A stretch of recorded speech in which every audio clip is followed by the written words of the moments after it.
I knew the process of arranged marriage is not a good experience in itself, but it could be this toxic. ये मुझे कल पता चला है. There's a friend of mine who is soon going to be a cardiac surgeon, and she is going through this arranged marriage का process पिछले कुछ 1-1.5 साल से. उसने मुझे कुछ ऐसी चीजें बताई कि जब वो लड़के और लड़की की फैमिली से मिलती है तो उनकी क्या एक्सपेक्टेशंस होती है लड़कियों से आज भी. That is going to shock you. So the first incident she told me कि जहां लड़के की फैमिली ने मेरी फ्रेंड को ये क्वेश्चन किया कि अगर फ्यूचर में जरूरत पड़ती है तो क्या तुम 30 लोगों का खाना बना सकोगी. तो my friend who is soon going to be a cardiac surgeon, उससे एक क्वेश्चन पूछा जा रहा है क्या वो 30 लोगों का खाना बना सकेगी, क्योंकि उस बंदे को कुछ भी करते नहीं आता है घर किचन का काम.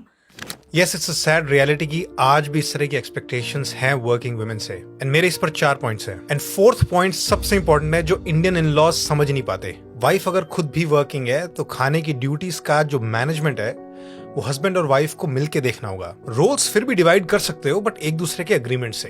सेकंड, जो रोल्स आपने डिवाइड किए हैं, इस केस में लेट्स से वाइफ ने बोल भी दिया कि चलो खाना मैं बना दूंगी, तुम बाहर के रिपेयर के इस तरह के काम देख लेना. उसके बाद भी वाइफ किस स्टैंडर्ड का खाना बनाती है, किस टेस्ट का खाना बनाती है, वो अल्टीमेटली उसी पे छोड़ना होगा. अब ये नहीं कह सकते कि तूने खाना बनाने की ड्यूटी ली है तो अब तेरे सिर पे चढ़ के हम कुछ भी करवा सकते हैं तेरे से.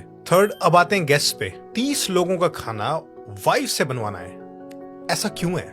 किस तरह का टेस्ट है ये? क्या प्रूव करना चाहते हो? हम अपने हर बड़े काम में एक्सटर्नल सपोर्ट लेते हैं तो खाना बनाने में क्यों नहीं? आप बाहर से 1-2 दिन के लिए कुक्स को हायर कर सकते हो, केटरिंग सर्विसेज पे जा सकते हो, जरूरत पड़े खाना ऑर्डर कर सकते हो. और ये कुछ भी नहीं करना तो सारे मिलकर काम करो. बट बहू से ही 30 लोगों का खाना बनवा के किस तरह का एग्जाम ले रहे हो कि तुम ये सब अकेले करके दिखाओ तब हम तुम्हें काबिल समझेंगे. विद ऑल ड्यू रिस्पेक्ट, आप कौन होते हो वाइफ का इस तरह से टेस्ट लेने वाले? Now let's come to the fourth point जो मोस्ट फैमिली समझ नहीं पाती. बहुत बार आप बहू से खाना इसलिए बनवाना चाहते हो क्योंकि आप दुनिया के सामने शान बना पाओ कि देखो इतना सारा काम हमारे घर की बहू ने अकेले किया है, देखो हम कितनी टैलेंटेड बहू लेके आए हैं. यहाँ मैं आपको कहूंगा अगर आपको दुनिया में शान कमानी है अपने एफर्ट से कमाओ, किसी और को प्रेशर में डाल के इज्जत मत कमाओ. For couple therapy, go to our website sridharlifeschool.com.